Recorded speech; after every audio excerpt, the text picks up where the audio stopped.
Yo, what is going on, Full Heel Podcast? It is your host, Rafael Chairez, the host with the blown out back. And I don't mean a fat ass, I mean my back is fucked up. I don't think it's anything serious. I think it's just like a pulled muscle, twisted muscle, something in the back.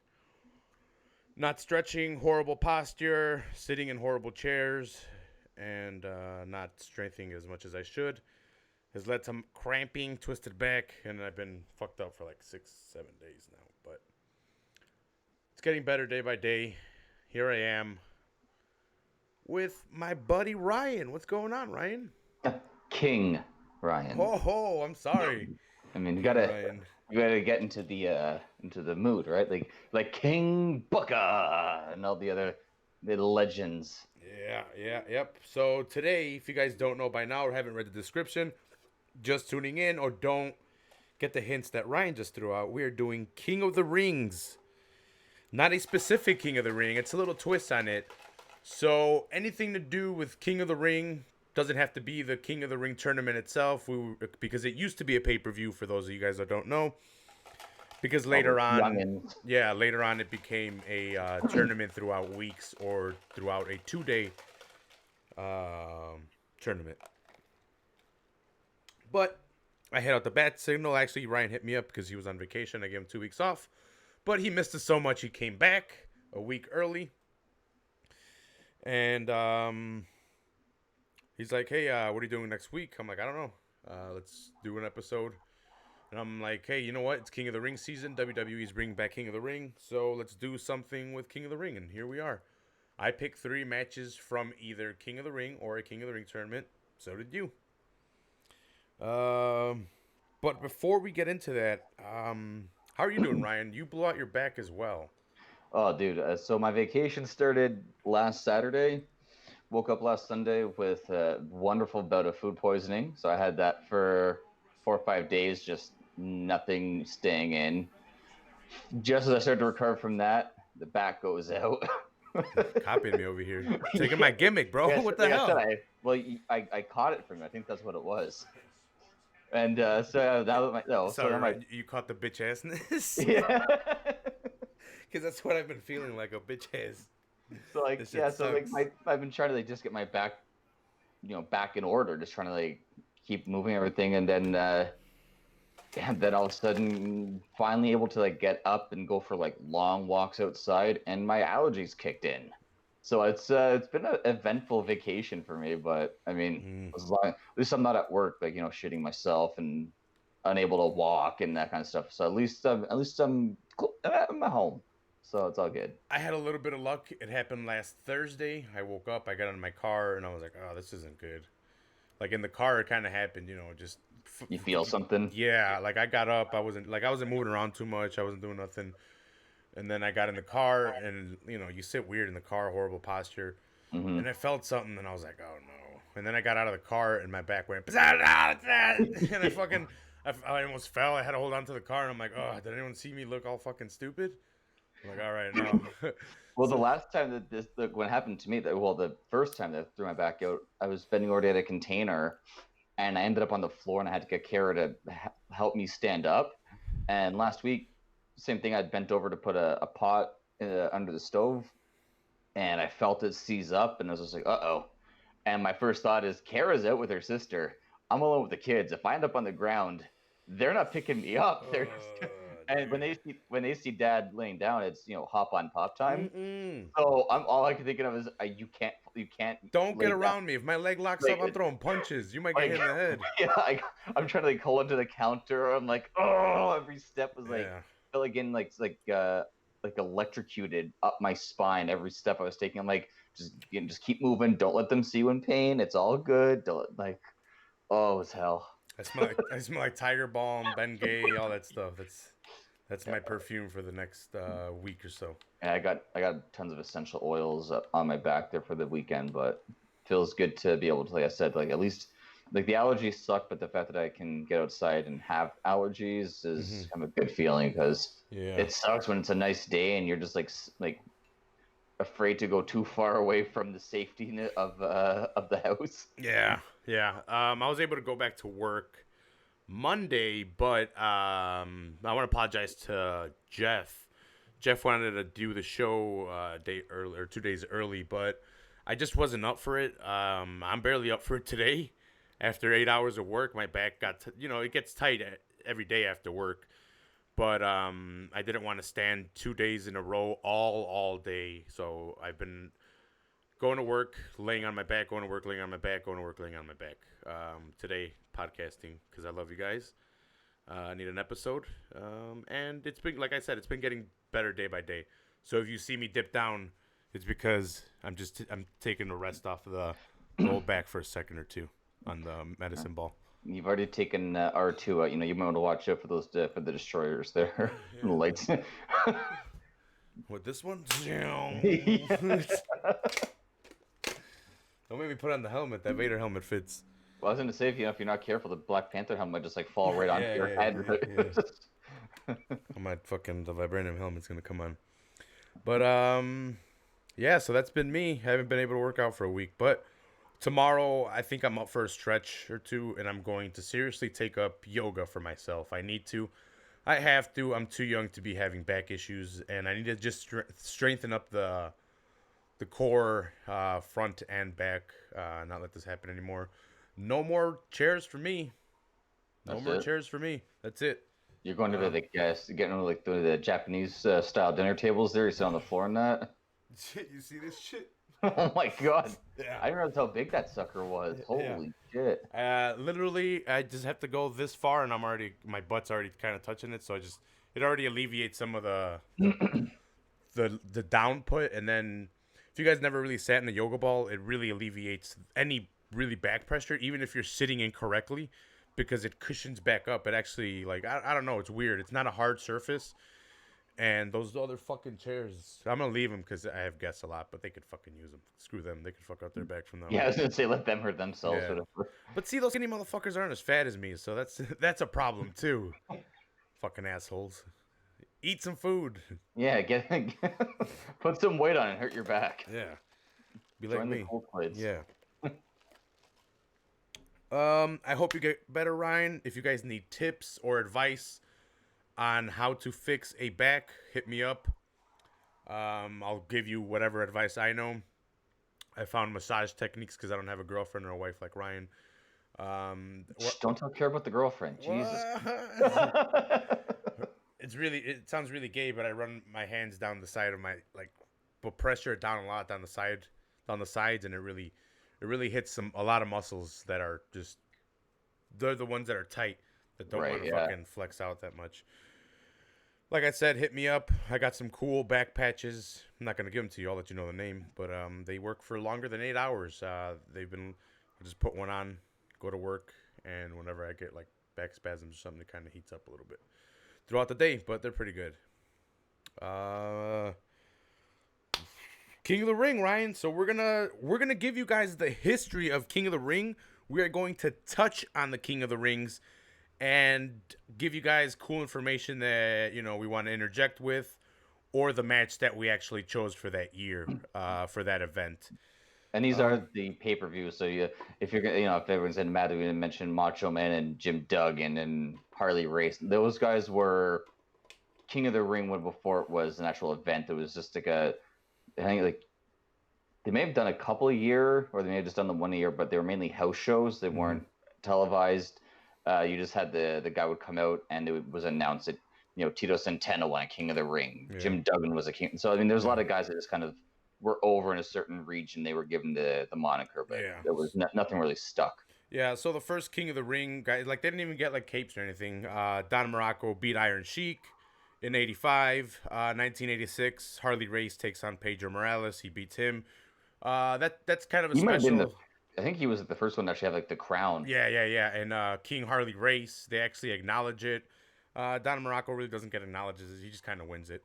I had the old school 1980s. I don't know if anyone remembers them. They were just like hard rubber. They just like stand and pose. And I had the King Harley Race. I think the King with the crown. It was so badass. Yeah, so Harley Race made his rise before it really got super televised or anything. So this was kind of his resurgence, not getting the title or anything. They weren't putting him in the main spotlight, but by giving King of the Ring, he became King Harley Race. I think he was only with the company 2 years. Then he was out of there, but had a successful run as King Harley Race. Let's see. After that, Macho Man. We got the Macho King. Macho I got King a badass figure of that one. It's one of my with favorite toys. Queen Sherry. Queen Sherry, yep, one of the best valets that I've recently been finding out. I knew of her before, but you really get to see her work now as an adult and appreciate it a lot more. You realize how far she stretched too, going like into WCW into the late '90s, also. Yeah. So he beats Jim Duggan. In '88, Ted DiBiase takes on Macho Man, beats Macho Man. '89, Tito Santana takes on Rick Martel. They skip it for 2 years for some reason. Yeah, it wasn't a big deal. Actually, they skip it for 1 year here, from '90 to '91. Bret wins it in '91. He beats IRS, but then they skip it in '92 again. So those are the 2 years they skip. And then Bret wins it. I guess it would have to be back to back if they skipped it. Yeah, and when watching the match that you picked here, they did mention that. Oh well, I fucking ruined it, right? Nice one on me.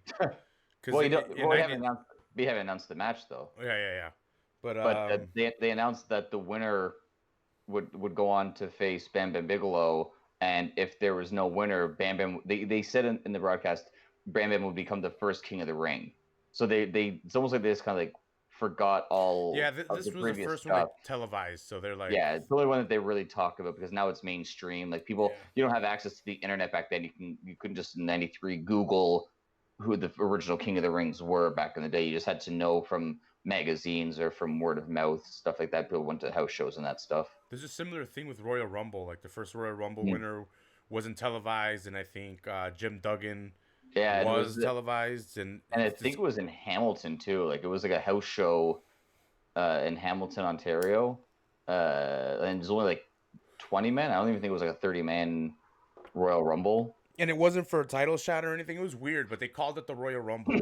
Yeah. And then like it's counted as a Royal Rumble, but people acknowledge Jim Duggan's as the first, even though that one technically is recorded. It's weird, just like this.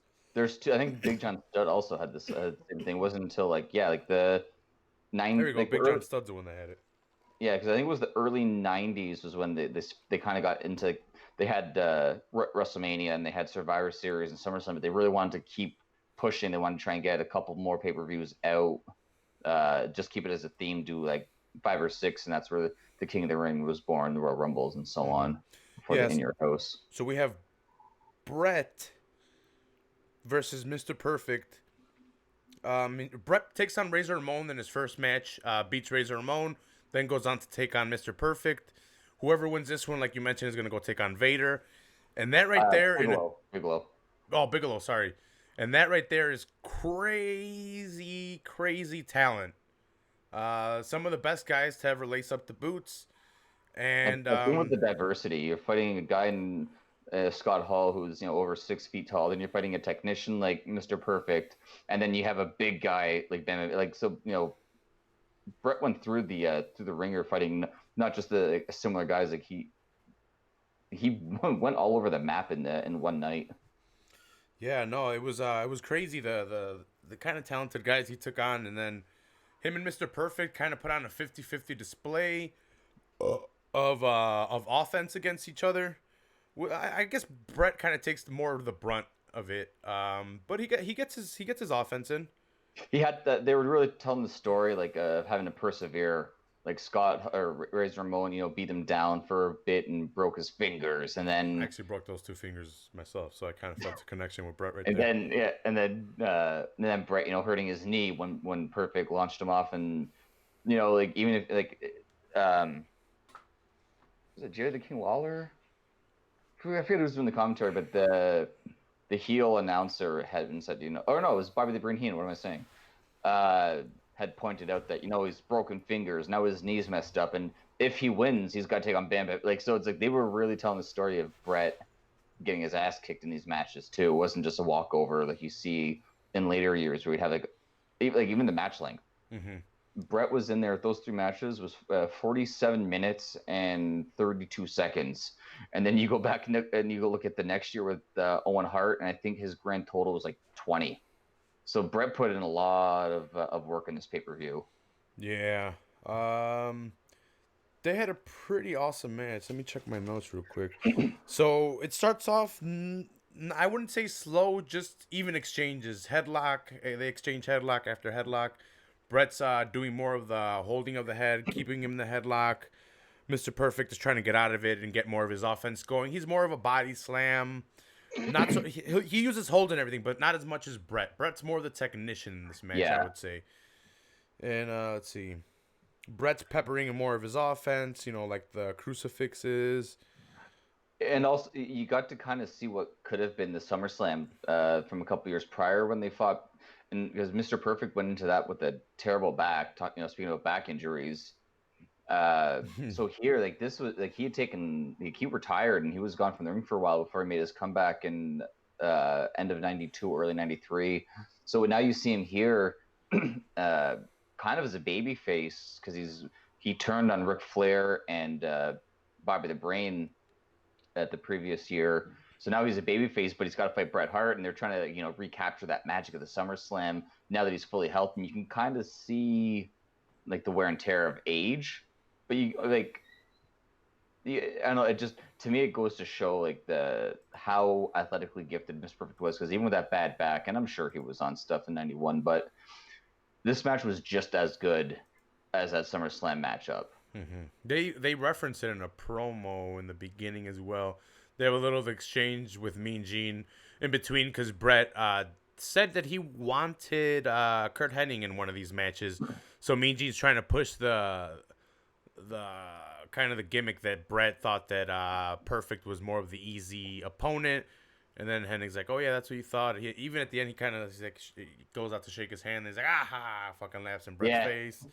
So they're pulling him more off as the heel, and that's how he becomes successful in the match. Bret's more the technician, and he starts kicking Bret in the fucking gut. He's stiff kicking Bret in the head when he's holding the ropes to let Bret back into the ring just to get the cheap shot at. Yeah, his tactics weren't working at first, so he starts using more heel shit, and But it's funny because like as you see him doing the heel stuff on commentary, Bobby the Brain Heenan's like, if he wants to come back to the bad side and get back with us, all he has to do is say I'm sorry. Yeah, he's like, I wouldn't mind managing him again. So they're promoting him being a face on commentary while he's being a heel in the ring, so it's kind of a little confusing.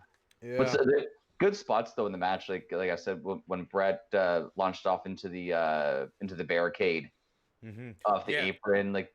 So Bret gets launched off. So we start the story of Bret's knee. Bret's legs fucked up. He comes back in, gets missile drop kicked by Hennig, and then Hennig goes for a second move off the ropes, but Bret recovers, comes up and does the superplex, and we have kind of a reset here, where both of them are just selling for each other.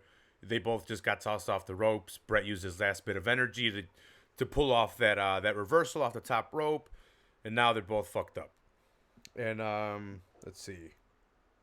Yeah, Bret starts to focus on a leg here, and they go like a solid almost 20 minutes. Like I said, they went this wasn't the show. Like they were given a lot of time to tell the story too, and they were able to utilize the previous matchup. So it wasn't like you were saying, his fingers were broken. Mm-hmm. So they all of a sudden they had an angle that they could work with going into this match. Mr. Perfect even tries to fuck him up during the match. I think he even stomps on him during the match. And then we kind of have the last bit of the match where Bret starts focusing on the leg. Hennig can't pick him up during one of the moves. Bret towards the end locks in a figure four. Hennig eventually gets out of it, goes for the perfect plex, but they fall to the outside because of Bret. Bret's not letting him do the perfect plex. They fall to the outside. This leads to the commentators teasing a double count out, saying if there's a double count out, they keep on saying that Vader is going to be the king of the ring because he's had Bigelow. Bigelow. I don't know. I keep it. Yeah, you got Vader on the mind. Because Vader attacked HBK after the I don't know why I had that on my that's right. Yeah, I was watching the aftermath because it was so interesting. They're both big athletic guys too, right? Yeah. Like the Yeah. So they're teasing that Bigelow's going to be the king of the ring if these guys are both counted out, and he's had a pass. You know, they keep on pushing that narrative, and so Bret, just out of nowhere, doesn't even get the sharpshooter. He reverses a small package from Kurt. That was a weird reversal too, because it was so like I love the finish. Kind of just rocked into it, right? But it was just so like normally when you get that, it's you have a tag team partner, someone like pushes you over. Here they just kind of very slowly teetered, and I don't know, like I feel like Bret Hart should have been pinned 1, 2, 3 by the time that took him to roll over to just get the pinfall. But yeah, you're 100% right. It was weird. It was a very, I like the finish, but it was just very slow for Bret to reverse it, I found. So Bret reverses a small package, advances, and then eventually goes on to win King of the Ring. I didn't watch that match. If you guys want me and Ryan to break down that match or any of the matches we're going to be talking about around, just let us know. Bigelow wins the match. I'm going off of like watching this from like years back, so I might be a little wrong, but Bigelow's going to win the match over Bret Hart to become King of the Ring, and while him and Luna are celebrating, a second referee comes down and says that Luna, I believe, kicked Bret Hart or attacked him when he was outside, and he rolls into the ring to get pinned. So they restart the match, and Bret does a really amazing finisher where, like, you saw with Owen. Hey, buddy. Daddy, go to bed. Daddy's not going to go to bed? Daddy's going to stay up for a little bit? Daddy's going to do his podcast and then go to sleep? After my podcast, I can go to sleep. Yeah. Okay, thank you. I love you too, buddy. Go to bed. You gonna go to bed? Have a hug? Daddy. What's going on? Am I gonna get a hug or no? Come here. Come here. I love you. Kiss. Hug. Thanks, Connor, for letting Ryan stay up. I will go. Daddy, go back. Hey, yeah, I'll go to bed right after my podcast, I promise. Once I'm done podcasting, I'll get off my back too. I'll lay down and go to sleep. Promise. Want to say bye? No, want to say bye to Raph? Pokemon? Bye. Okay, ready? Let's go see Mommy. Bye, Bubby. Good night, Daddy. Oh, yeah, get your baseball bat. Bye, Daddy. We need those kid demographics, PG. Yeah. But yeah, so at the end, after the match gets restarted, it's kind of like the Owen Hart finish from WrestleMania 10, where Bret's on the shoulders and rolls through it. Owen reversed it to get the pin. Here, he's successful, rolls him all the way over, hooks the leg to get the 3 count. If you had a good in-depth conversation about this podcast or about this pay-per-view, is actually Something to Wrestle. They broke down the entire pay-per-view. And they said how they wanted Bret to win all 3 matches by pinfall without using the sharpshooter. Damn, I should have checked that out. Yeah, it's a really, really good insight onto why they wanted Bret to not be able to use. I think he hurts his fingers, which affected his ability to lock in the sharpshooter on Razor. Then he hurts his knee, so he can't lock it in, and then he's just beaten down against Bigelow. So it was always something that prevented him from getting the sharpshooter in, but he always found a way through pinfall. I think they were all roll-ups too. I'm not sure. I only saw this match. I know for sure the small package and the roll, but I'm not sure how the Riz Ramon fight ends. I know it's by pinfall though. Yeah, that's not the one we saw.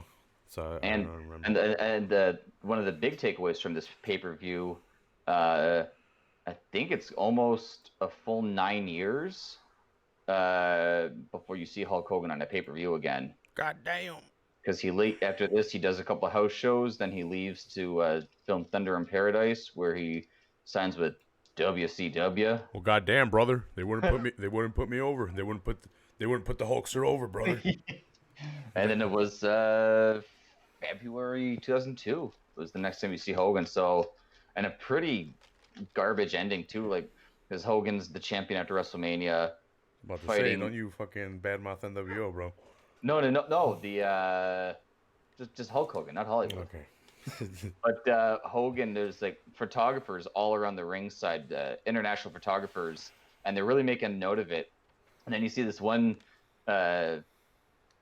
supposed Japanese photographer that jumps onto the apron, and Hogan goes to talk to him, and as he flashes the camera, the fireball comes out and blinds Hogan, and then Hogan gets a leg dropped in 1, 2, 3, and that was it.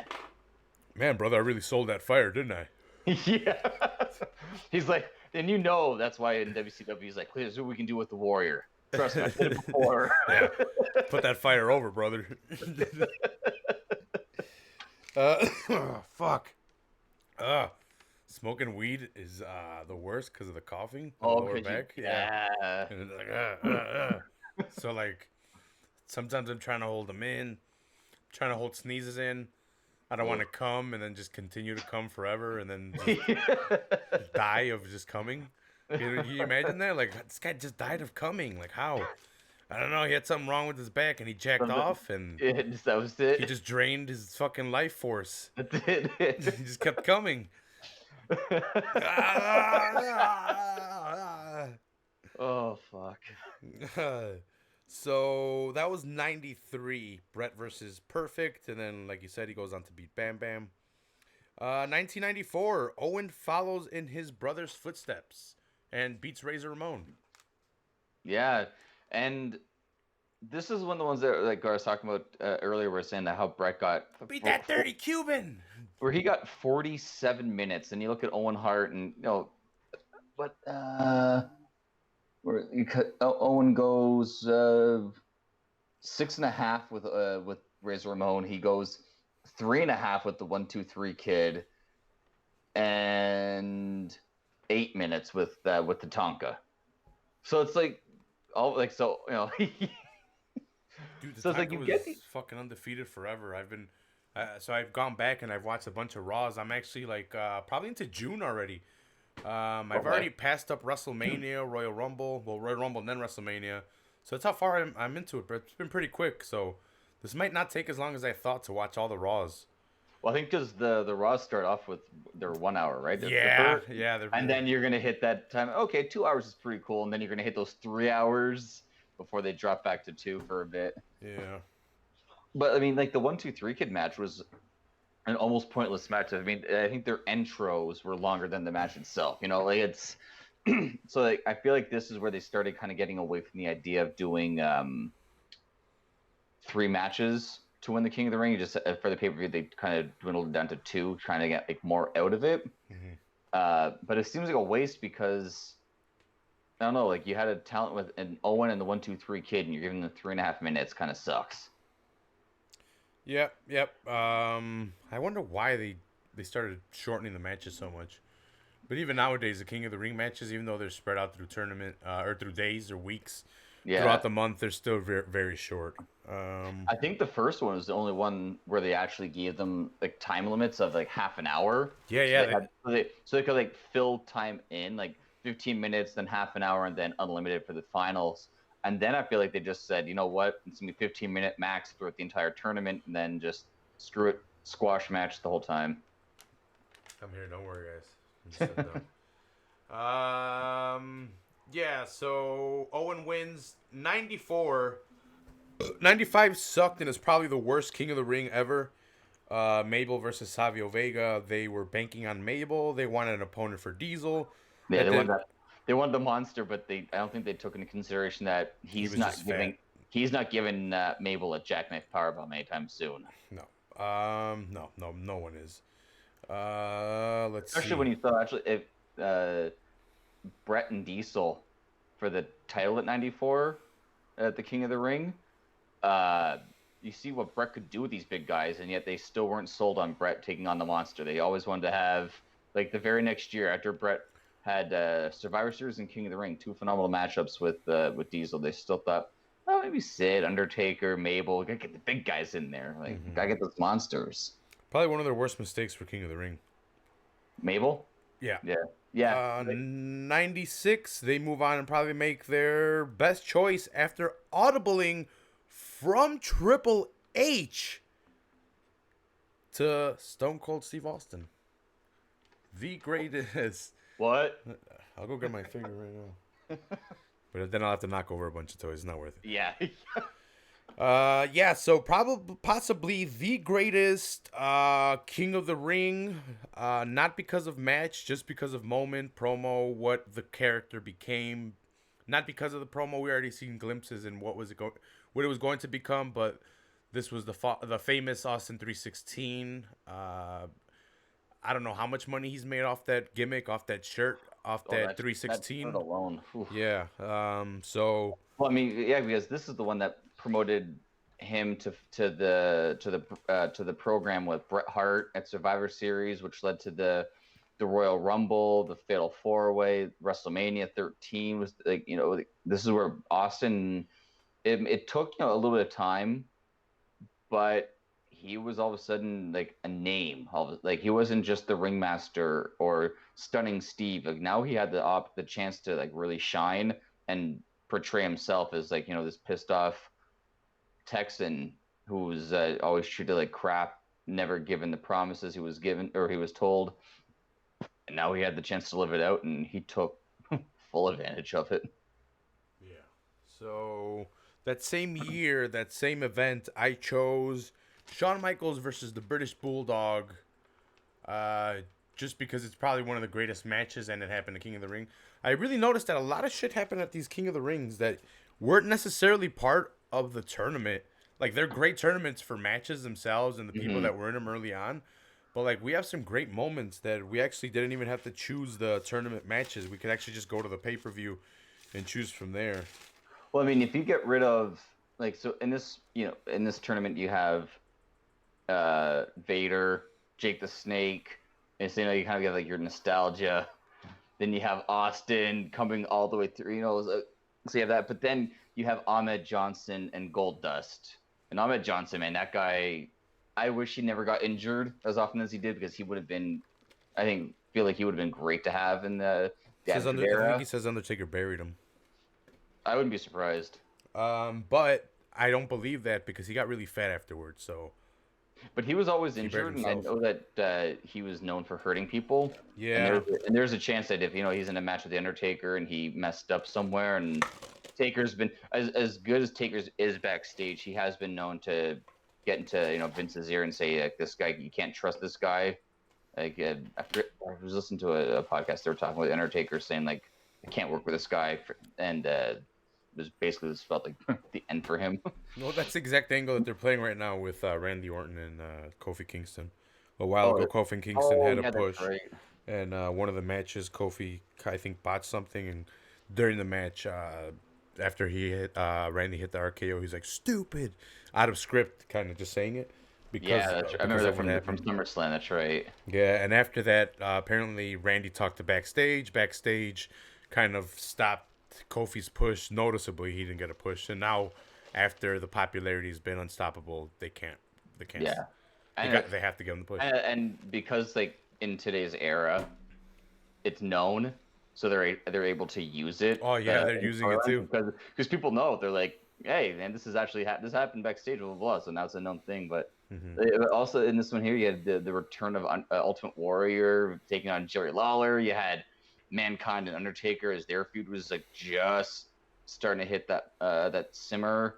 Like, this was a pretty solid pay-per-view top to bottom. Like, yeah. So Shawn Bulldog, pretty much strength versus speed and agility, kind of the classic tale told between Shawn and Davey Boy Smith, the British Bulldog. We have Owen on commentary, kind of what made the match. The match. Oh, he was so good. The match was good, but I wouldn't say it was like, oh, it was so fantastic. But adding Owen to it was fantastic. Adding Owen on commentary is what puts it over the top for me. It was it was a great match, but that alone makes it fantastic. Yeah, because I was going to say, like, you can kind of tell, like, Shawn was always known as being, like, kind of like, very political with things, who he'd want to be with, who he'd put over and how and that kind of stuff. But you can really see a difference between who can tell a story, because you see a fucked up British Bulldog taking on Bret Hart, and Bret makes an amazing story out of it. And then you see a match like this with like this, and don't get me wrong, this is a good match. I enjoyed the match, but it was missing something. There's a lot more low points than continuous action. Yeah. A lot of Shawn gets suplexed at the outside and kind of like lays there for a while, or Bulldog gets hit in the ring and he's down for like a lot of down moments in the match. Well, even that sequence you just mentioned, so it's a little bit further on. We could go back a little bit right now, but Bulldog tosses him over the ropes, like just presses him over. He's outside for a while, but he can't win the belt by getting a disqualification, so he goes outside and tosses him back in. That sets up a lot of time. Yeah, a lot of time, and it was like maybe like it wasn't halfway through the match. It was maybe before, like a quarter of the way through the match. And it's funny because you look at stuff from like the 70s and 80s. It was the sleeper hold that would eat up 5 minutes. In the 90s, it was knock them outside the ring and eat up 5 minutes. Yeah. We had Shawn doing a lot of that. He was trying to land his offense, but Bulldog would just power out of everything and just slam Shawn. Shawn would land the move or so, try to get a lock in, and Bulldog would just power slam him or power out of it. It was classic story of it. But Bulldog tosses Shawn over the ropes. I think this was after. No, this was before. We kind of went over it. Shawn on the outside right away spanks Cornette with the racket. Yeah. And I love Owen on commentary. He's like, "Hey, you do not touch my manager." Yeah, he's like, "Don't touch my manager. Don't touch my manager." And I forget the exact spot, but I think it's around when Shawn goes over the top rope. But I forget. He had Bulldog in a headlock, and Bulldog just powers out and body slams him. And if you listen closely, you can hear the patented Jim Cornette, "Goddamn!" in the background. It picks up. He must have been walking past a camera or something, because you hear it. If you listen, you can hear it so clear, but if you're not looking for it, you won't catch it. Yeah. But I was sitting there and I was just like, I hear it's like, "Goddamn!" I'm like, "What?" I rewound it. I was like, "Oh yes, that's so great." So, like we said, Owen with the great commentary, Cornette with the great lines outside, all loud, getting spanked on the butt with his racket. Owen with the commentary, mine and Ryan's favorite line probably, when he's like, "Get that dirty Mexican out of there." Jose Lothario. yeah. I don't know who that Mexican was, but I think we can all agree he was dirty. Well, you don't know Jose Lothario? No, who was he? Who is he? That's Shawn's trainer. Oh, okay. And he kind of got popular when around 90. Yeah, probably around the Royal Rumble, WrestleMania, when he took on Bret in the Iron match, as Shawn went back to his roots, because after losing to Diesel at WrestleMania, he had to find himself. So he brought back his trainer that got him into the business, and he kind of like helped him find his way, see the light, and become come babyface, win the title, and all that. Man, it's all jokes, cocksuckers. I'm Mexican. He probably was dirty. Who knows? Well, Owen was trying to sell him as dirty. Owen was trying to sell him as dirty, though. He said he was pushing him off the. He had pushed Bulldog off the ropes. Yeah. Later on, but I think that was a bot though. But that sells it. I feel like he was trying to launch himself, and as he put his foot down, because Shawn, even like Bulldog hit the ring before Shawn rolled out of the way. So it's like Owen trying to save it as best he could. Another one. I quit. When Shawn gets surfboard, he drops him, and he's like, "I heard him. I think he said he quit. I quit." He's just, just that little shit for that Owen's thrown in during the match. And I've said this a lot in the past. Like Owen on commentary, man. If nothing had happened and he was able to live out his career, or if he had a different injury that prevented him from wrestling, him on commentary would have sold so much. He was so good. I think he would have put Jerry the King Lawler out of business. Yeah, he would have done wonders. Let's see. Like we mentioned, Davey Boy falls off the ropes somehow. Then after that, he gets back on the ropes and gets superplexed. But yeah, Or does he do the superplex? So he superplexes. Yeah, he superplexes Shawn and only gets a 2 though. Shawn kicks out. The one cool thing, so like the quick transition was Bulldog has Shawn down, climbs the top rope. As he plants his foot, he falls, but then without skipping a beat, he hits a beautiful drop kick on Shawn Michaels, who's on the rope. Mm-hmm. He somehow managed to hit a beautiful drop kick on a guy on the top rope, but he couldn't. It's just funny where you see guys' strengths in a match and when they should and when they shouldn't push themselves. Like if he just stuck to the mat stuff, he would have been great. But the second he tried to fly, it was like. And we forgot to mention Kurt Hennig is a special guest referee. The special enforcer. Yeah, he gets pushed to the outside by Gorilla Monsoon before the match starts. Yeah, I think it would have been fun to have 2 referees in there. One of them is perfect. Let that cluster work itself out. That would have been something. Let's see. Bulldog goes for a back body drop off the top rope, but Shawn reverses it into a cross body in midair. So it kind of looks choppy, but it looks like it lands.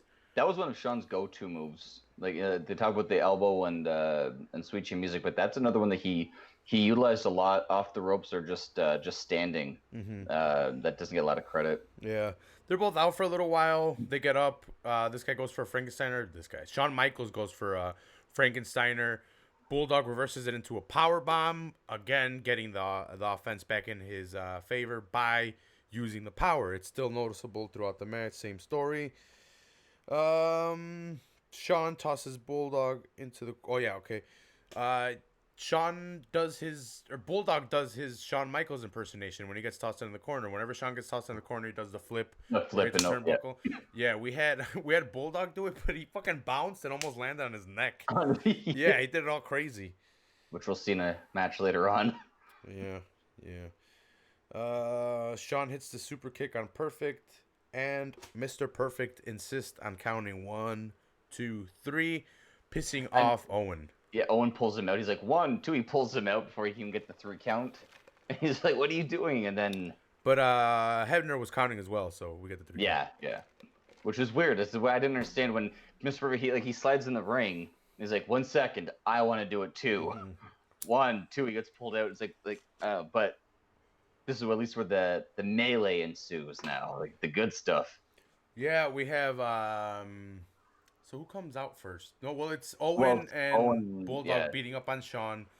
And then Shawn kind of gets him a little bit, but it's too much for him. That one where he had the Bulldog in the figure 4, and then as Owen tries to, stomp on him, he rolls Owen into a small package, so he's pinning Owen Hart while he has the Bulldog in a figure 4 leg lock. That was a really, really cool scene to see. Mm-hmm. And this is where Ahmed comes out after Bulldog and Owen kind of gather everything and they start to beat up on Shawn. But then Vader comes out and helps out the Hart Foundation because he's part of Cornette's cabinet. Yeah, and you're waiting too because okay, it's 3-on-2. Something's got to give. Something big has to happen, and Vader's on the top rope. Ahmed's been disposed of, and it's Hart and... They're about to Vader bomb Michaels. Yeah, but it's like the top rope. It's the super one. They're holding him down, yeah. Yeah. And no music plays, eh? It's just the audience erupts. Yeah. And you don't know who it is, and the warrior.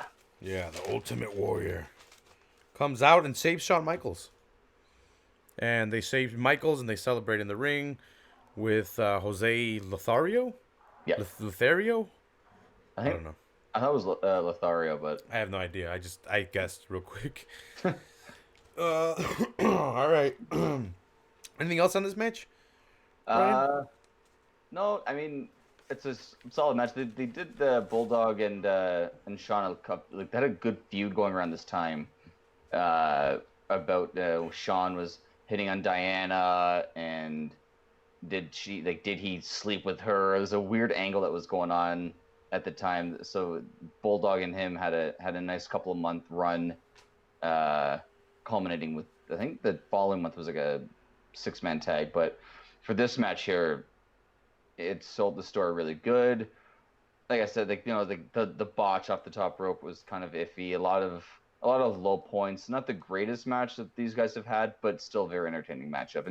And the Bulldog was always good with fighting Owen and Bret and Shawn Michaels. He was always good with the speed versus strength matches. He was able to utilize that. And Shawn always as the underdog was good going up against the bigger guys. So and from that aspect, they told a good story. I just wish that just not as much just laying around, but it is what it is. 1997. Triple H gets the shot at King of the Ring again, beating Mankind. So that will lead us into a King of the Ring match. It's not a tournament match, but it's LOD with Psycho Sid versus the Hart Foundation. This is your pick, Yeah. Ryan. And this is the Hart Foundation without Bret because he had the knee injury at the time. So it was representing the Hart Foundation, the Bulldog, Owen, and Jim the Anvil Neidhart. So you have Can I guess why you picked this match? Sure. Because there were no Mexicans in it. Jose Lothario was left at home that night. Yeah. No, you know what? I'm always a sucker for a 6-man tag, and of course it's the Hart Foundation, right? and also the 96, 97. Like I've talked about how much I love the Attitude Era a lot. I think that 96, 97 doesn't get a lot of credit. I think there's a lot of good superstars and a lot of action. So I always love going back to revisit those years and seeing some of those pay-per-views and even like the Raws back then were kind of building up to something good. There was storylines are coming along better, and this summer, like the summer of '97 was phenomenal for the stories with the Hart Foundation and the forming. DX was just starting up around this time, so and plus you had Sid at his height. I think he was probably just about to leave, but he still had LOD. So you put those 3 guys on a team, then against the Hart Foundation. How could I say no? Mm-hmm. So the match starts off with Owen Hart, and I forget which one of LOD, but LOD's story pretty much is strength. LOD with Psycho Sid, gradually each one of them being stronger or equal strength with each other, taking on the Hart Foundation. Owen Hart being the speedy agility one, not as strong as them. Bulldog, very strong, maybe more agile than all of them, but not as strong, I would say. And then you have Anvil, Rhino. He's probably matching them in strength and speed and agility, but so they have the upper hand in strength and I wouldn't say all around, but I would say strength. And they pointed out too, Jim Ross saying like how it's weird that they put Owen in first because you want to have the bruisers of LOD and Sid. You want to have them going up against your bruisers so that when they get tired, you have the speedy guy that's able to run them down a little bit more. and they played that up a lot early on in the match. Every time Owen was getting beat, they were like, "This is why I'm so surprised that they would put him into this match." And there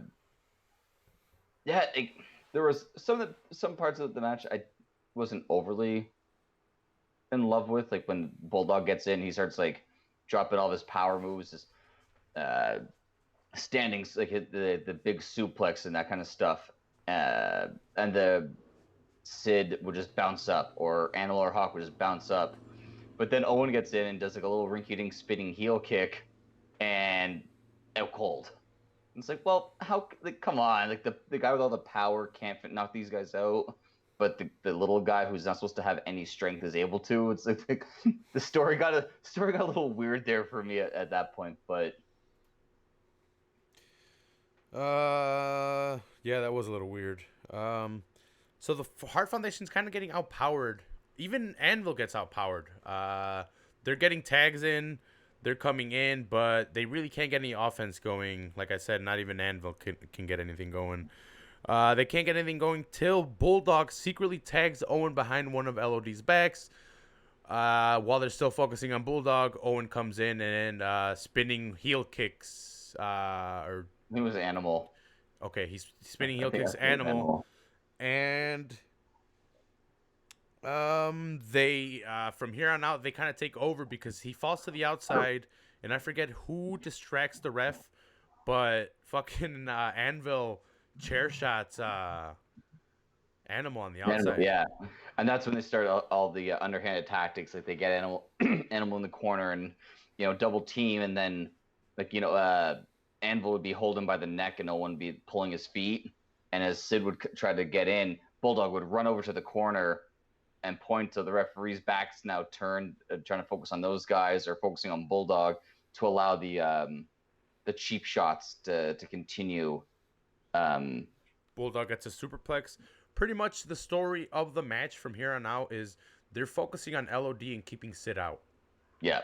And they do a great job of that, like you said, using underhanded tactics. Bulldog lands a superplex, probably on Animal. I don't know exactly on who. Because the one he landed on Sid, he gives a superplex to Sid, and Sid just stands right up right away, and you're like, oh, okay. But you couldn't sell it a little bit. Yeah, I don't. Fucking Sid doesn't like selling for anybody. He's too busy thinking about softball. Yeah, that's. Yeah. Softball season's coming up. Yeah, he's got balls on his mind, bro. Let's see.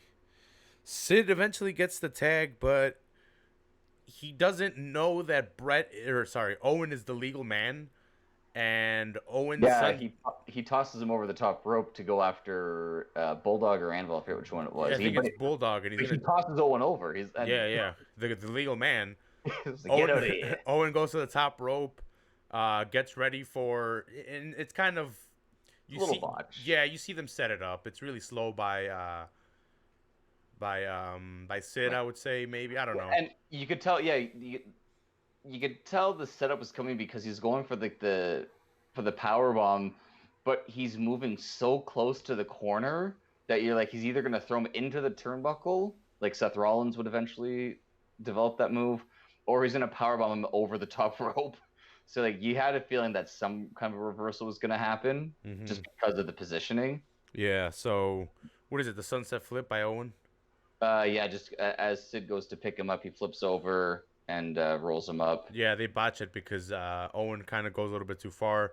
Eventually reaches back, grabs the legs, pulls Sid down, gets to 1, 2, 3, and It's kind of funny that Owen was in the matter of three months. He had this botched finish where it was a really weak roll up, and then SummerSlam when Austin gets crippled, Austin has to do like the really weak roll up. So Owen was a part of two poor finishes that they just stand out. Like there's no other way to say it. I mean, Austin's is nothing you can help, obviously, but in the matter his head was too low, bro.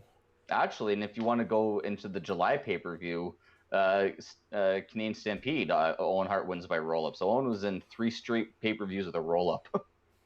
Okay. Good on him. Ryan with the facts over here. No, with the Carfax. Show me the Carfax, bro. I'm a nerd, man. Let's see. Yeah, anything else about this match, Ryan? No, I picked it because I wasn't familiar with it, so I kind of wanted to see it for the first time.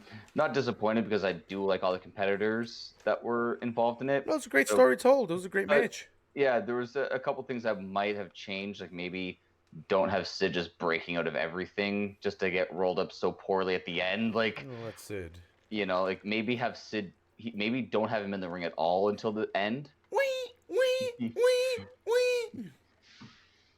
He's got, I don't. I like Sid. And Sid, you think you're psycho? Well, I'm gonna show you psycho. I mean, like Sid, like it's the thing. Like the match could have been a lot better if he didn't have to no sell all the time. Hash browns, baby. Free order hash browns. Hey, tomorrow. Dunkin' Donuts, baby. Breakfast on Dunkin'. Woo! No, like I said, I enjoyed it. Like you said, Hunter or something. Yeah, so the rest of the pay-per-view is kind of weird too. We talked about the title match with Shawn and Austin when we did the Austin episode, and then the UnderTaker going to defend the title against Farouk. That was weird. I don't know. Farouk just like he was never a main guy, and then all of a sudden he's in the main event, then just kind of disappeared away from the the spotlight altogether Bro, again. first African American champion, Ron Simmons. Damn. Nah, yeah, but no, he was never utilized the same in WWE. Yeah. When he went to WWF, it was just bizarre, and then all of a sudden he's in the main event against the Undertaker, and then it's out of it all of a sudden. So I don't know. Found that to be a little bizarre, but this is what it is. Yeah. Let's see. The event after this was 1998. Shamrock taking on The Rock, beating The Rock for King of the Ring. But the match that you chose to combat one of my later on ones in brutality, Whew.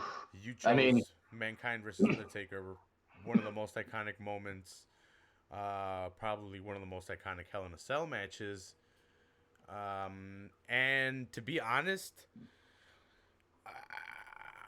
I think we have to thank Mankind for Undertaker's career.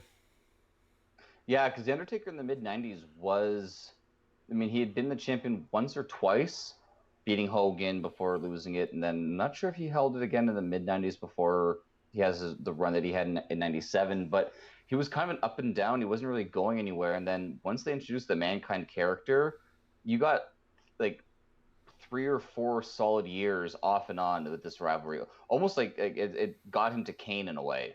And then Kane kind of just carried it into the 2000s. But yeah, like that character was just going nowhere. But Mankind was used as a fucking throwing bag. Here, do whatever the fuck you want with this shit. I mean, you go back to like the couple years earlier with like the boiler room brawls and that kind of stuff. Like, yeah, like this allowed the Undertaker to look unbeatable, look like a dead man. Like if you beat Undertaker, he just stood right back up and whooped Mankind. Like, dude, he looked like he didn't care. He looked like he was a fucking.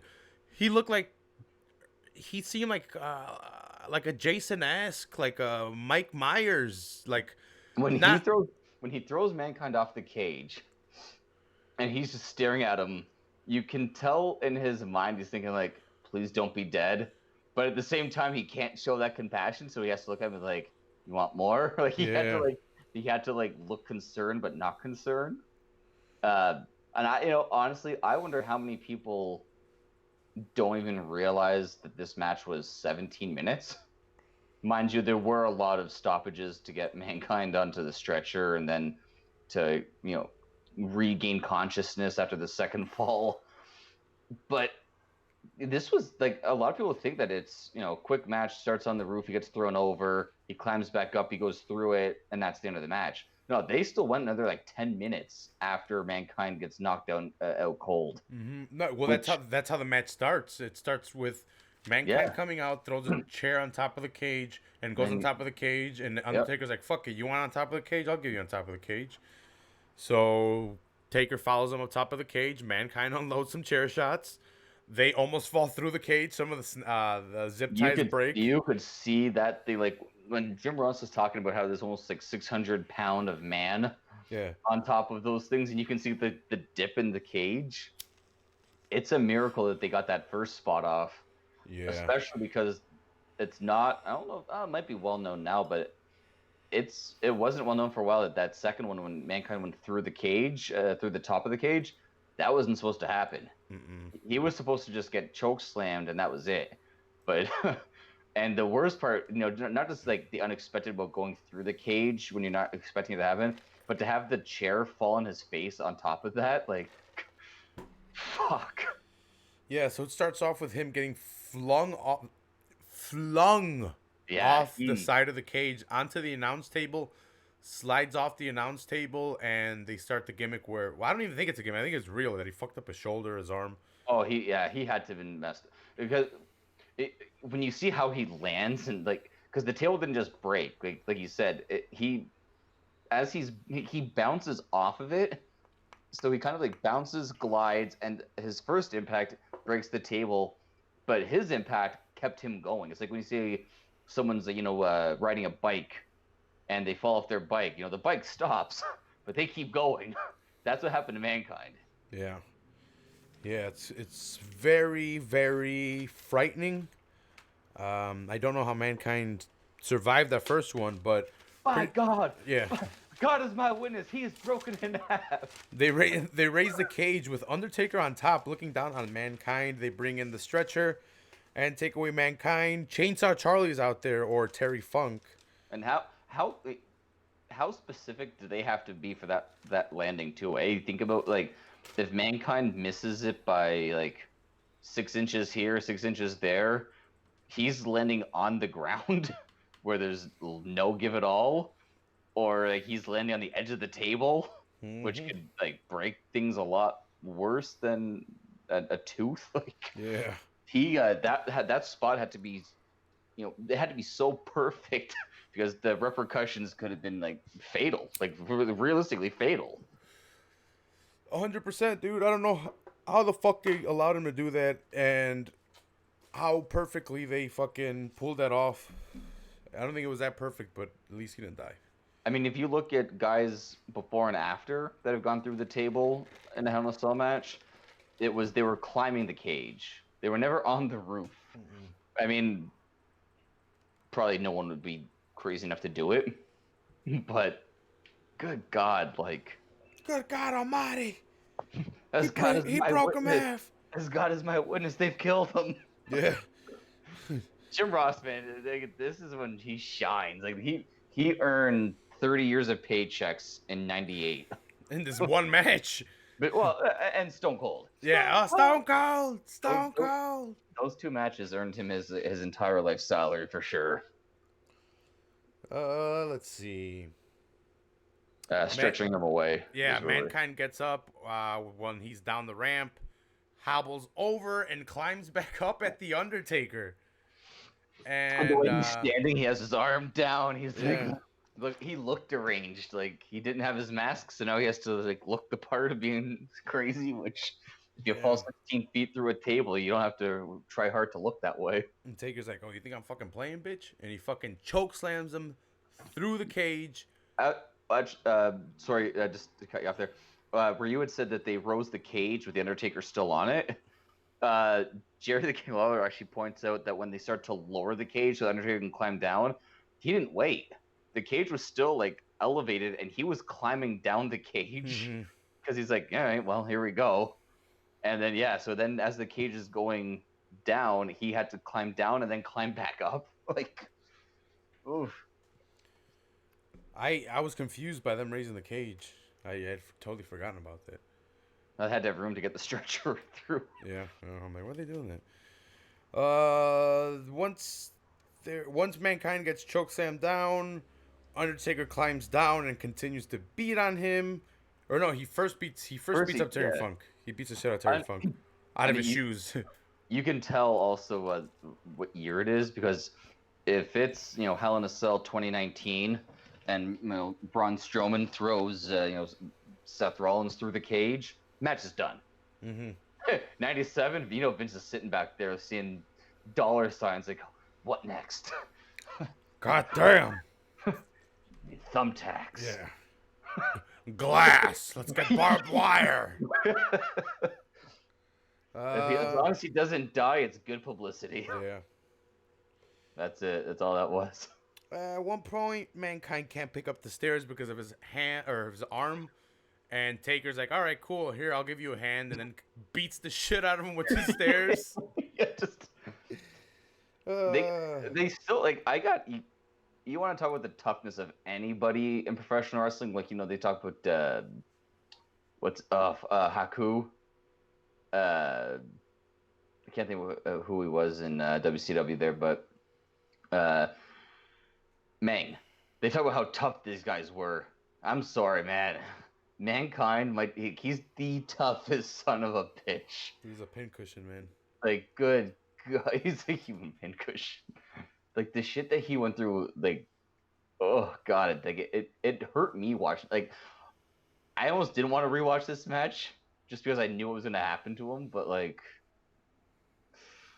man, how he doesn't have CTE. He can barely walk, though. Yeah. Oh, I forgot this. I was thinking about this. I feel like such a bitch. Because when Mankind got flung off the cage and he's on the floor and they're like trying to help him out and he's kind of like stuck there, kind of. I'm like, I was stuck on the floor like that from sleeping wrong or something. Yeah. I sat up and hurt my back. He Yeah. just threw- I got up, didn't stretch, and got in my car, and then fucking fucked up my Yeah. back getting out. It's like Yeah. Mankind got flung off the cage, fucking choke slammed through it, and thrown on thumbtacks. And he's like, "Oh, acupuncture, I'm gonna keep going." Yeah, I feel good. Yeah, I he's like, "Ah, that feels great." And actually, they had the iconic moment. Well, so many iconic moments, but when he turns and they're like, he's smiling, and like the blood's just coming out of his mouth. Oh, with the tooth. And then and in interviews later on, he's like, I wasn't smiling.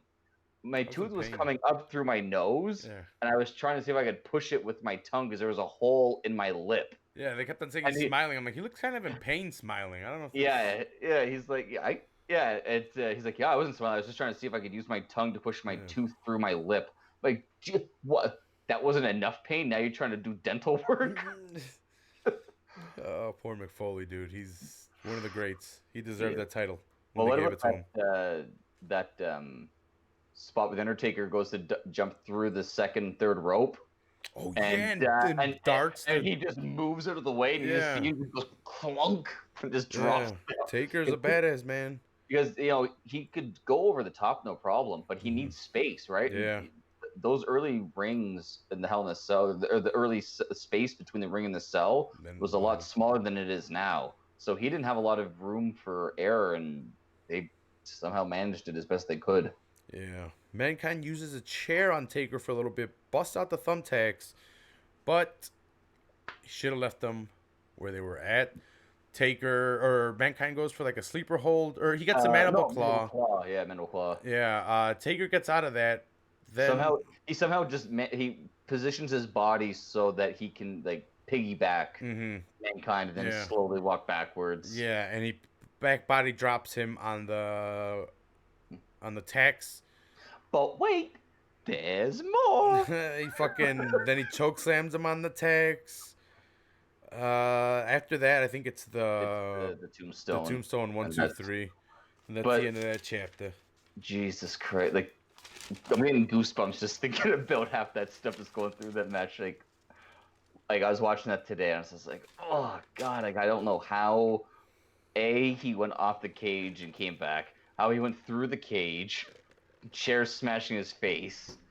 They wake him up, and I can still go, guys. Mm-hmm. And, like, it's 20 years is a long time because there's no way that happens anymore.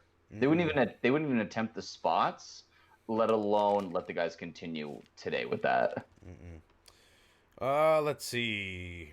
And a good main event too in this one with the first blood match with Kane and Austin. For the title, right? Yep. And the cage comes down, and Mankind comes down, and the Undertaker comes down, and they're battling inside the Hell in a Cell. The referee's knocked out, and Austin gets a chair, goes to beat Kane with the chair, and he turns around, and Undertaker hits him chair to chair and cuts Austin, and Austin ends up losing the title to Kane, and he wins it back 24 hours later on Raw. Yeah, which is weird that they switch titles like that, flip flop. One of the rare times they switch on Raw. Part of the reason they gave it to Austin right away, and I don't know how true it is, but I heard the rumor that Kane was supposed to get unmasked in this match. Yeah, I thought that Austin accidentally got cut. I think you mentioned that right now, right? Too. Yeah, But I heard that rumor as well. I don't know how true it is, but I've heard that Austin wasn't supposed to bleed. He was supposed to unmask Kane after the chair shot. He was supposed to get up and get Kane's mask off and cause him to bleed, but they had to call an audible when he got busted open. I don't know how true it is because obviously they had Kane's music on cue to go, and the referee saw the blood and called for the bell. So there are some things that make it seem like that ended the way it was supposed to. But in Austin, if you look at his elbow, he had a really bad staph infection. So he had a hole in his elbow going into this match. Like, yeah, Dean Ambrose right now. Oh, all I could think of was Rumble Johnson. No, sorry, Kevin Randleman. When he had the hole in his heart from the. Isn't it like right here somewhere? I thought maybe. I thought it was on his chest, but it could have been on his side. But yeah, like MRSA, man. It's no joke. Shit eats away at your fucking skin. Like a fucking zombie. And this was the trilogy for Ken Shamrock and The Rock also, because Shamrock beats him at Royal Rumble, but it gets overturned. And then Shamrock beats him at WrestleMania, but it gets overturned. And this time he finally beats him in King Ken. And this was supposed to be his launching point, but I guess they just didn't want to put him up again. Like, some of the guys didn't want to work with him around this time. So even though they were going to give him a huge push for a title run, or at least a title challenger, all the plans ended up falling through, and he just kind of became the corporate lackey. Yeah. A lot of it, I heard a lot of things had to do with him was pay. Also, he wanted to get more money, and Vince didn't want to pay him, and so he made him work with some guys. He would hurt guys just out of frustration, and then the top guys were like, "Well, I'm not working with him if that's what's going to happen." Fuck no, dude. It's like, I want more money. No, fine, I'm gonna go break this guy's hand. And now I want Austin. Austin's like, fuck that. So it's like, yeah. So he kind of sabotaged himself, unfortunately, because he could have had a good run in WWF. But it is what it is. This here, like I remember watching this like the first, like live. This whole pay-per-view sticks out to me a lot. 99 Billy Gunn, King Ast defeats X-Pac. 2000 King Kurt beats Rikishi. 2001. And he beats him with a top rope angle slam, because it's the only way that he could pick him up. He had Rikishi on the top rope and just jumped up and flipped him over. Okay. I would have guessed ankle lock, but that's how you get the big man over. That's how you gotta get the big man down somehow. Yeah. Put over the angle slam, bro. Sell the angle slam, brother. Then 2001, Edge beats Kurt Angle. Yeah, Kurt Angle, and the match that I chose is on here, but it's not a King of the Ring tournament match, but it is Kurt Angle's third match of the night. And I think this is the first time at a King of the Ring that a guy fought 3 times since 95.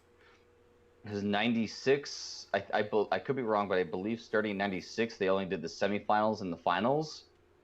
So I think it was Bret, Owen, Mabel had 3 in one night.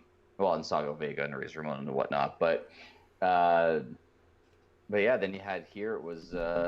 we all know you want to skip over the Hispanics, Ryan. Actually, I think I could be wrong. I think Mabel actually had a bye in the second round, so Savio Vega might be the only person to fight 3 times in 95. You might be right.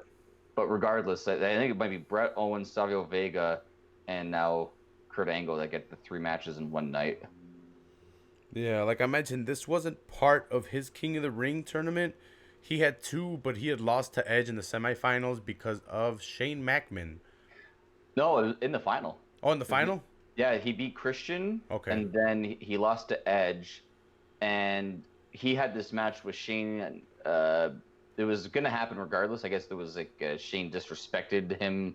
They were in Pittsburgh, and he was going to do a reenactment of his medal ceremony from the 96 Olympics. Mm-hmm. And Shane came out because he's the WCW owner, so he wants to give it to the WWF guys, you know. So he's giving Angle the business, and the match gets set up, and I believe Shane costs him the match against Edge. Yeah, that's what happens. Yeah, so then that's what ended up leading into the ultra anger from Kurt Angle, because now he's been disrespected and he's been cost the chance of becoming a 2-time King of the Ring winner. And I don't know how often Kurt Angle does this, but you mentioned his anger. He actually tosses his medals at the beginning of the match down on the floor in anger, and his medals. Yeah. He's going on with a broken freaking neck. Hey, have a little respect. I'm pretty sure at this point Austin had already thrown those medals into the Mississippi River, so he had extras. Yeah.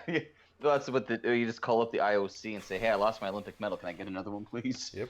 They have no problem. They have tons in storage. Let's see. Where were we? Just the beginning of the Shane and Angle match. Yeah. Kurt comes off super strong, spears Shane, and kind of is bullying him at first. You'd never guess that he had already had 2 matches. Yeah, Like, the way he comes out and just starts going at it. Yeah, so Shane's getting bullied in the beginning. Eventually catches a leg, lands some rights on Kurt. It's a Olympic wrestler versus a street smart fighter from From the mean streets of Greenwich. Greenwich, Connecticut. So that's the story that they're telling, that he's going to use dirty tactics versus Kurt Angle's wrestling. So he punches him in the face a couple times and actually busts Kurt open up really quick. I don't know if that was supposed to happen. I think that was an accident. Because it wasn't a lot. Yeah, it was where it happened too. I feel like he probably just caught him with a bad shot or something. Yeah, and then so during that, Shane kind of does the circle thing that amateur wrestlers do, or wrestlers do. And then he gives him a little slap in the head. Smacks him in the head, and then goes outside and is like, gotcha, kind of. Yeah. And then Kurt gets super fucking pissed, gets on all fours, and like, come on, challenging him to get in there. It's like, it's the kind of feeling that, like, when your son first beats you at a game of pickup basketball, and he wants to run away, but you're like, no, we're settling this on the court again. You get your ass back out here, Connor. I'm not done with you, and bring that Fisher Price net back. Not that that's ever happened to me. Yeah. I told my niece and nephews, I'm like, hey, now's your time to fucking take me out. So yeah, they had their chance. You're gonna wake up while you're sleeping one day. They're gonna have like a rope. well, I'm all tied up. Like, what the fuck's going on? Yeah. You said. No, well, my back's better. I can take them out now. I can actually. They wasted their opportunity. Yeah, my niece is like, now's our chance. We can take you out. I'm like, go ahead. I'm like, I got one shot knockout power. I'm just gonna just. So did that guy. So did that guy that fought BJ. Whoa! Shots fired at BJ Penn. Shoutouts to BJ fighting every bar dude that he meets.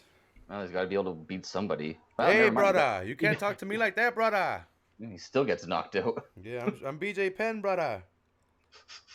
Let's see. So is this so now when he's is this where he starts grabbing the weapons, or is that a bit later? Does he get some more offense in?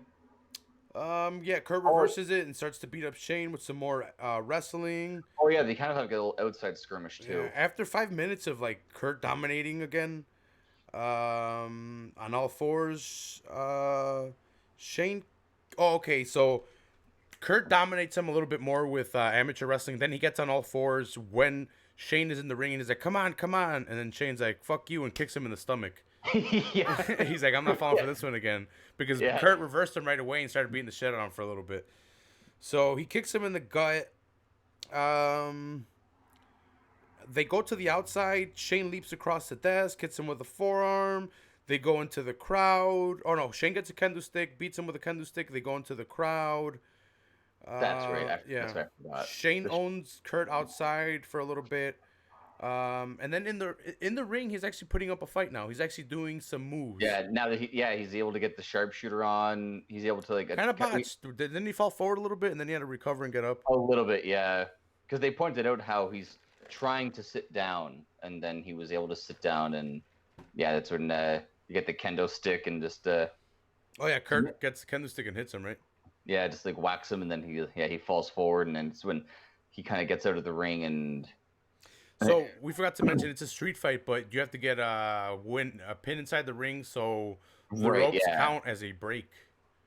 Yeah, it's like Shane's way of saying, like, yeah, sure, we can do a street fight, but my rules. Yeah, so your submissions are null and void if I grab the ropes. Still, and you have to pin me in the ring or something. I don't know how that worked for either one. Yeah, it's a street fight where you had to. It's a bizarre rule, but. Let's see. Shane owns Kurt outside. This where, and then he gets him, throws him into the stairs at one point too. Before, and that's when he starts. So Shane has some good offense after the shooting or after the sharpshooter. Puts a trash can on Kurt and goes for the shooting star press, but Kurt moves and he lands on it. Shane lands on the trash can. Worst shooting. Like when they show the replay, I don't know if you see it the first time, but he's the way he lands, like he has his knees out, he doesn't go flat. So if he had tried to land it, he probably would have ended up digging both of his knees right into Kurt more than anything else. Like it was a good spot, but Shane, because when I was watching it, I was like, wow, they're actually because Vince is notorious for not letting guys do top rope stuff unless he's able to see them do it in training. And so when Shane does that, I was like, oh wow, Vince actually let him do a shooting star press. And I'm like, that's kind of shocking. Then they show the replay. I'm like, oh, I'm surprised Vince let him do the shooting star press because that could have hurt. Yeah. He could have blown his knees out. Like there was a lot of he was not going to land that move properly in any way. Mm-hmm. But I mean, props to Shane for trying it. Yeah. So they this leads to Kurt getting the advantage. They go outside and Kurt draws him towards the Titantron, and we get some of the best belly-to-belly hardcore slams of all time. Botches. Yeah, I guess you could say botch. But yeah. A couple months ago when we were talking about the Bash of the Beach, when the Nasty Boys are taking on Public Enemy and the tables wouldn't break. Yeah. Well, here the glass wouldn't break. Yeah. Not only that. So they go to a spot where Shane is going to get thrown through glass, but I guess they miscommunicated, and he was supposed to throw him through the non-written one or through the written one, but he threw him through the King of the Ring one, and that one didn't break.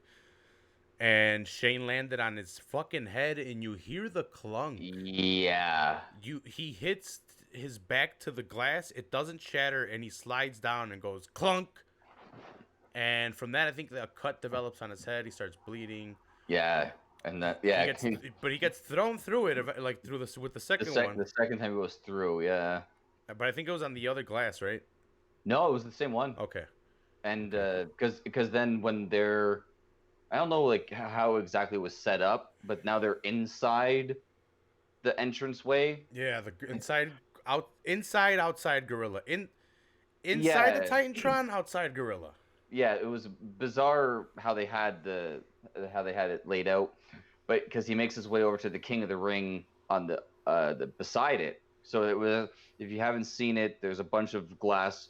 One says KOR, one is blank, one says KOR, one's blank, and then the same one's on the opposite side. So they're go to the KOR, that's supposed to break. Well, it doesn't break, and then it does break, and now they're on the inside, and well, we're gonna do that spot again.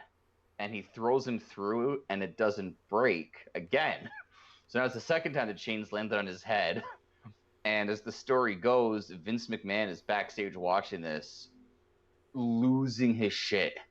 And that's why you see the referee, after the second time it doesn't break, and now trying to get it back to the entranceway, the referee's like screaming, like, don't do it again. Like, he's like yelling at Kurt, like, don't do it. Because in his ear, he's got Vince McMahon screaming at him saying, don't let him do that to Shane again. Like, it's not working. But you have Shane and Kurt communicating to themselves. You clearly see they're like, yeah, they're going to do it again.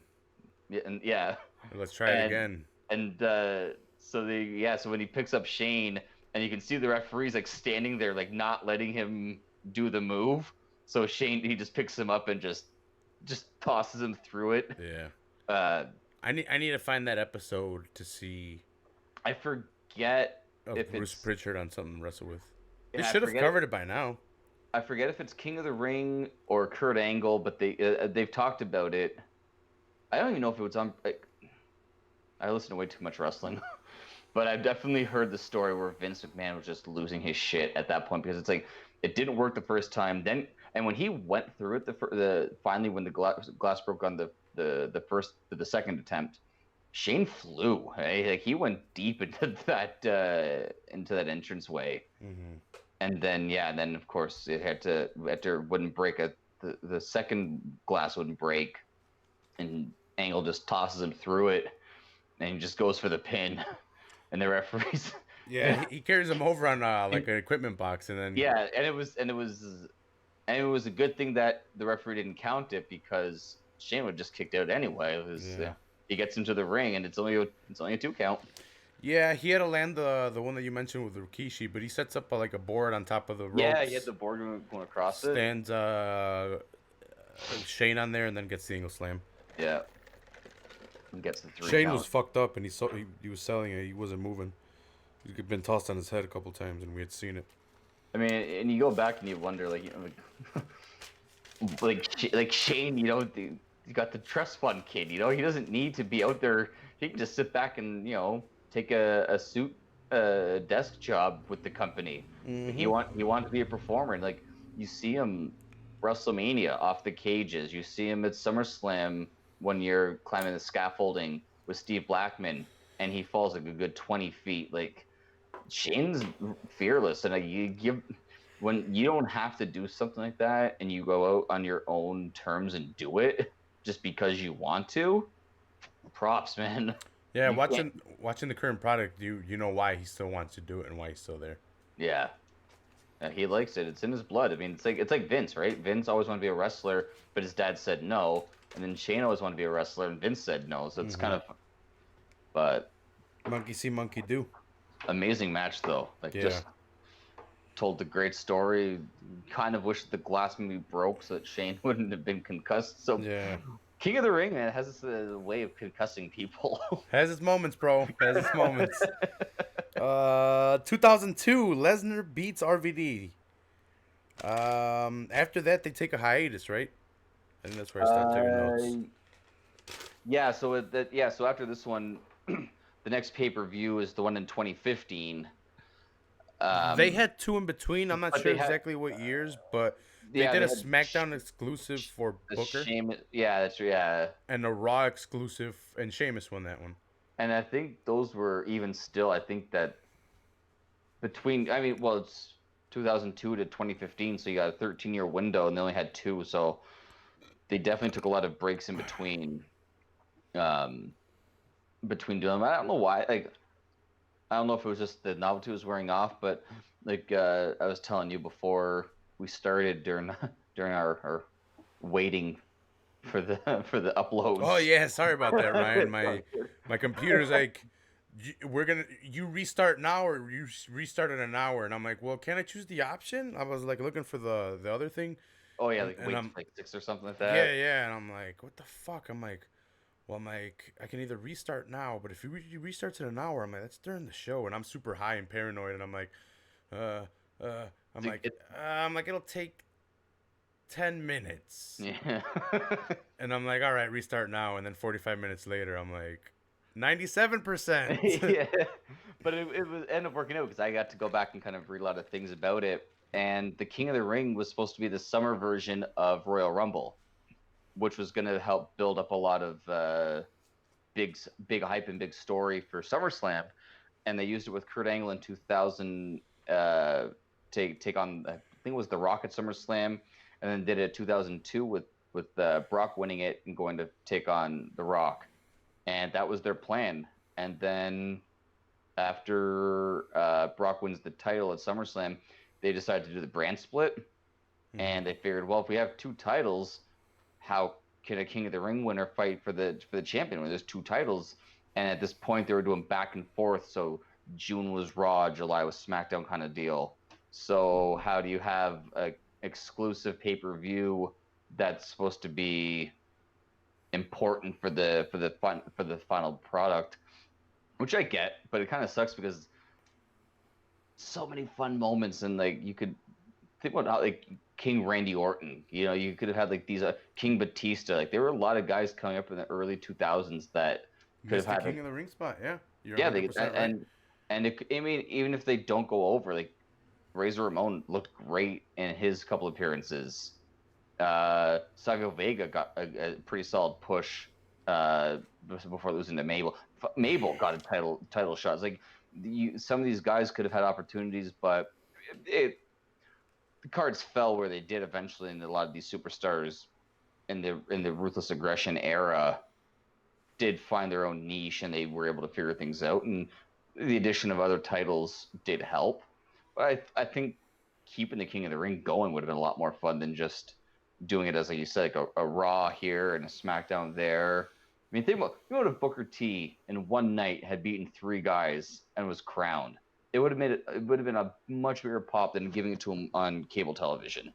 Yeah, they fucked up by taking it away, but they brought it back in 2015, kind of an experiment for 1 year, where we have the match that you picked, the finals. Uh, I picked this out of anger because Neville I versus King Barrett, 2015. because these two guys should still be in WWE and should be at the top of the game. Well, Ryan, I've got some bad news for you. I don't see in any near future Pac Nope. coming or Barrett. No. I never see Barrett coming back. I see him doing something else with his life after he's done with the indie scene. Yeah, he's just kind of like he's doing his own thing, and Neville's got he's in AEW, right? He's taking on Omega because of Ambrose's or Moxley, yeah. So it's props for them. They're doing their thing. They weren't treated the way they wanted to. I think they wasted a lot of talent there. Like they even said it in this match that Barrett was a 5-time Intercontinental Champion. He main evented with John Cena and CM Punk when they were like right at the height. He came in as Nexus. Came in with Nexus. Yeah, he was the leader before everything kind of fell apart, and I don't know. Before they let John beat everybody. Yeah, seriously. Yeah, so this one was a quick match, but it was a good match. It was fun, yeah. Like it starts off, Neville gets a lot of offense quick at the beginning before, it's like kind of like British Bulldog and Shawn Michaels, right? Once the strong guy gets the fast guy down and starts wearing on him, then it's a different story. Yeah. You have a lot of aerial attack. Well, not super aerial, but you have like drop kicks, a lot of kicks by Neville, a lot of super agility used on the big man. The moonsault off into the from the apron outside on Barrett. If you guys don't know who Neville is now, Pac, you guys should. He was NXT champion for a bit, right? Yeah, Cruiserweight champion. I don't know why I think he was already with the company when they had the Cruiserweight Classic, but yeah, I think he won it and then he left shortly after. Yeah, he had to drop it to Enzo, and then he's like, "Fuck this." That's right. Yeah, it's like Mania or something. I don't know. He did something big, and he's like, "You know what? If you're gonna make me drop it to Enzo," and it was pre-show too. It wasn't even like on like, the main thing. It was like the hour and a half before the event. It was so stupid because he had such a good character going for him. He was king. Yeah, he came up with like the robe and all that. Yeah, King Neville, because he was the king of the cruiserweights. Yeah, because not to be confused with King Barrett, who wins this match to become the king. But I mean, and you want to talk about like his agility. You watch how he goes for the red arrow, and he lands on his feet and rolls out of it. Which is that's hard. It's hard to like land on your feet after missing that move, but to roll out of it adds it adds to his athleticism. You see how much of a talent they just wasted for like 3-4 years. Yeah, so Neville's kind of getting beat up. He does get some offense in, but it's bad news using his strength on Neville. Which it's a quick match, but they've had a match, both of them before this. It's a 2-day event for King of the Ring, so this was like a 7-minute match. The end is a roll-up by Neville. It's like a sunset flip roll-up kind of, and it should have been a 3 count. It was botched in my opinion. The ref didn't count to 3. He knew it was only a 2, but the shoulders were still down clearly. Yeah. And then this leads to the red arrow attempt by Neville, which you mentioned earlier. He rolls into it because Barrett gets out of the way. Barrett lands his bullhorn that he had teased earlier. It's his elbow. He pulls off the pad. The first time he went for it, Neville ducked out of the way of it. Yeah. And that's where you start to think, like, oh, maybe Neville's actually going to pull this off. Nope, but the bullhammer, 1, 2, 3, and that's it. That's all she wrote. That's all she wrote, bullhammer. 1, 2, 3, and that was the last King of the Ring till Clash of Champions. Oh, whoa. There is another King of the Ring that I didn't know about. In 2008, there was one. So after it was 2006 was Booker. 2010 was Sheamus. But 2008 was King William Regal. Oh yeah. I was unaware of that one. I just came across that one right now. So Why so doesn't there's why that. doesn't the because the wiki doesn't even have a couple of these that we mentioned. Well, a lot of them actually. If you go to the before ones, they don't have a lot of the before, No, they don't. and No. they don't have some of the after either. And some of these, yeah, like you look at some of these King of the Rings too, like the one that Booker T won. It was a month long because it was only on SmackDown, so they just do like one round each week. Well, that's So how they're doing it, and they're doing it over SmackDown and Raw. So the two yeah, so they're gonna filter they're SmackDown and down. Raw into each They're other, down to the final four now, right? something like that. I think they're done with the first round. Yeah. I would have looked it up, but I, I don't want to run this episode too much longer because I need to rest my back somewhat. Anything else on this match, Ryan? Before we bring this pony show to a close, or so, is that what you say? What? Is that what the kids say nowadays? No, I don't know what the kids say. we I got just kids. say Ask before we them. end. Yeah. Like a baby shark. Yeah, that's how it ends. Yeah. We don't sing Baby Shark before someone goes postal. Yeah. No, it's fun. It was a fun match, and it did show. It's like I said, it's kind of angering to me because I liked both these guys, and going back and seeing them in action, one on one, you could have seen, an intercontinental title match at WrestleMania between these guys potentially. Like if given the opportunity, I think that Barrett would have made a pretty decent champion, Mm-hmm. especially against a guy like a Randy Orton. Kofi Kingston, like you have now, like Barrett, I think would have matched up good with those guys. It's a shame that he didn't get the opportunity. Well, look what McIntyre did. He got a little bit juiced up and then came back, and now he's the bee's knees. Yeah, Barrett could do the same thing. Come back a little bit, 10 pounds heavier, 15 pounds, a little bit more muscular, yeah. a little bit I Jack think, Diesel. I think it was a lot of it to do probably with the mic work. That I feel like the British accent gets lost on people. Like, even like with Sheamus doesn't really get to talk much. Cesaro doesn't talk. If you have a slight accent, you're not getting the microphone. They made Eddie white. They actually made Chavo white. Viva la raza. Yeah, I remember that. But Began blonde hair and the golfing thing. yeah, like that's the only like they don't like if you have an accent and it's hard for someone to understand you, they don't give you the microphone. You can't put yourself over. Mm-hmm. And then when they finally gave Barrett the mic, it was Bad News Barrett, and they just buried the character. And then Neville, like you said, like he's got the cruiserweight title, which No respect. they try to teach they try to create this cruiserweight division and pump it up just to have a pre-show match where he loses the belt to a guy in Enzo who, okay, competitor, but more of a talker than anything. Remember when he got knocked out Yeah. by getting flung into the ropes? Hit his head on the ropes, and then slammed into the ring. It was pretty crazy. And you can't teach that. No, you can't teach that, bro. Thanks a lot, Ryan, for joining me today on this episode of the Full Heel Podcast, where we broke down our favorite matches of King of the Ring. Yeah. Do you have any last words before I execute the drone strike? I hope you feel better soon, my friend. Thank you. I hope you feel better too, man. I've been massaging my back with this thing. Yeah, I've been seeing them. I'm like, geez, I should get one of those. I'm like, I'll just have Kara do it later. Yeah, right. I'll just like lay down and just. I wish I could do that one because I got to reach back and like kind of engage a little bit. I wish I Well, could the just good thing completely is, relax. Sometimes if my back's really bad, I'll just lay on the ground until the kids just like walk on my back. Yeah. And as much as it seems No like a joke, Teamsters. when you see it on, like as a joke on the movies and TV, it actually is pretty relaxing when they get their little toes inside the muscles. Oh yeah, fuck yeah. As long as they're not wearing golf shoes.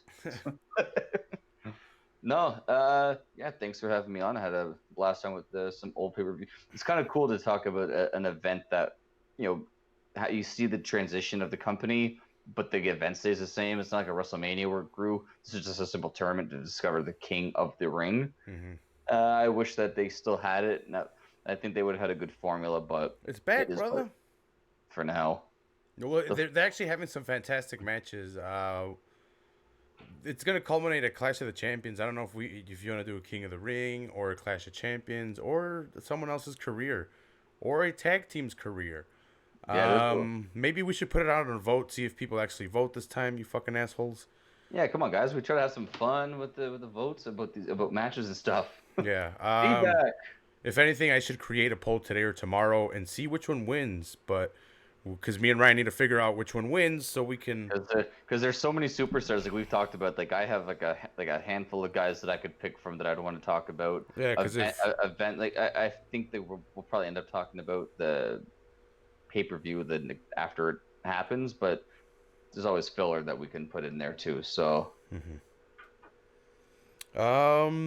Please subscribe to the podcast on YouTube, iTunes, Podbean, Stitcher, all that good stuff. Like I said, thank you, Ryan. You're the best buddy for helping me out week after week.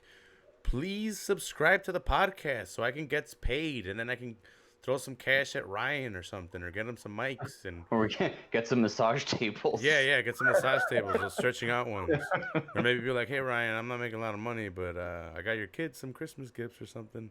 Yeah, you see, guys, because of you, Uncle Raph can't spoil my kids. This is your fault. Yeah, your fault. God damn it. But please subscribe to the podcast. Tell your friend, tell your mom, tell your dad, tell everybody. Spread the news. Everyone likes wrestling, and if they say they don't, wait 5 minutes and they'll tell you what they didn't like about Raw this past week. Yeah. Well, I don't watch it anymore, but you know what I didn't like was that Ricochet match. Yeah. They didn't watch it. What are you talking about? Well, it's been getting better. So, like I said, please subscribe to the podcast. I'll see you guys next time on the Full Heel Podcast for life.